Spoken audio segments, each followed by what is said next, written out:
பால் பாயாசம் செய்வதுக்கு ஒரு கடாய் அடுப்பில் வச்சு ஜவ்வரிசியை போட்டு அதில் வறுத்துக்கிறோம். அது லைட்டாக வறுத்தா போதும். அதை குக்கரில் எடுத்து மாற்றி அதில் 1/2 லிட்டர் தண்ணி ஊற்றி நம்ம வேக வச்சுக்கணும். 3 விசில் அடித்து அது சூடு நல்லா படிஞ்சதுக்கப்புறம் தான் நம்ம குக்கரை திறக்கணும்.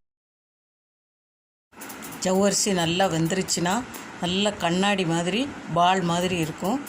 அதுதான் அதனுடைய பருவம். இது 1 லிட்டர் பாயாசத்துக்கான அளவு தான். 1 லிட்டர் பாயாசம் எனக்கு இப்போ தேவைப்படுது. அதுக்காண்டி நான் வைக்கிறேன். இந்த குக்கரை பக்கத்து அடுப்பில் மாற்றி வச்சுட்டு அதுக்குள்ளே இந்த கடாயில் வறுத்து எடுக்க வேண்டியதெல்லாம் எடுத்துக்கலாம். முந்திரியை வறுத்து எடுத்துக்கிறோம். அவசரமாக ஒரு பாயாசம் வைக்கணும் அப்படின்னா 1/4 மணி நேரத்தில் நம்ம ஒரு பாயாசம் வச்சு எடுத்துடலாம். இது வறுக்கிறதுக்கு 2 ஸ்பூன் நெய் தான் எடுத்திருக்கேன். இதில் உலர் திராட்சையும் நம்ம வறுத்து எடுத்துக்கலாம். அதே நெய்யில் சேமியாவும் போட்டு வறுத்து எடுத்துக்கலாம். கொஞ்சம் செவக்கட்டும்.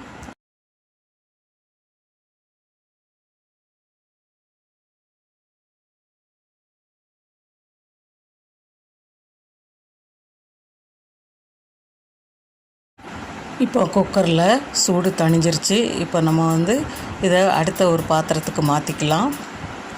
மாற்றி இது கூட கொஞ்சம் தண்ணி விட்டுக்கணும். இந்த தண்ணி பத்தாது. இப்போது நல்லா பால் மாதிரி கண்ணாடி மாதிரி வந்துருச்சு.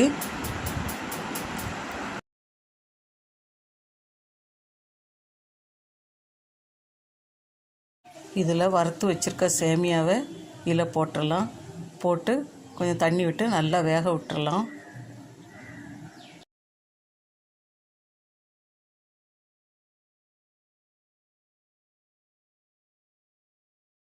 இதில் வறுத்து வச்சுருக்க முந்திரி திராட்சையை இதில் கொட்டிடலாம்.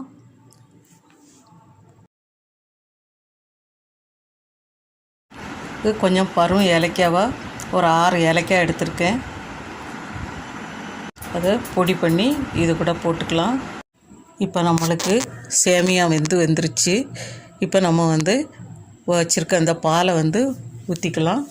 கொஞ்சம் கட்டி பாலாக இருந்ததுன்னா 1/4 லிட்டர் பால் சரியாக இருக்கும். தண்ணியாக இருந்ததுன்னா நம்ம கொஞ்சம் வற்ற வச்சு ஊற்றினா நல்லாயிருக்கும். டேஸ்ட்டும் நல்லாயிருக்கும். இதுக்கு அடுத்து சீனி போட்டுக்கலாம்.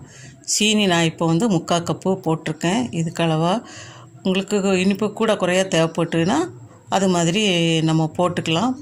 இது கூட கொஞ்சம் தண்ணியாக வேணாலும் இன்னும் கொஞ்சம் தண்ணியாக வச்சுக்கலாம். கட்டியாக வேணாலும் வைக்கலாம். ஆனால் இந்த பால் பாயாசம் கட்டியாகக்கூடிய ஒன்று தான். இப்போது சேர்வகை எல்லாமே சேர்த்தாச்சு. இப்போ எல்லாம் ஒரு கொதி மொத்தமாக நல்லா கொதித்ததுக்கப்புறம் நம்ம இறக்கி சாப்பிட வேண்டியதான். இப்போ சூடான டேஸ்டான ஒரு பால் பாயாசம் ரெடி ஆயிருச்சு. முடிஞ்சால் ஒரு லைக் பண்ணுங்கள்.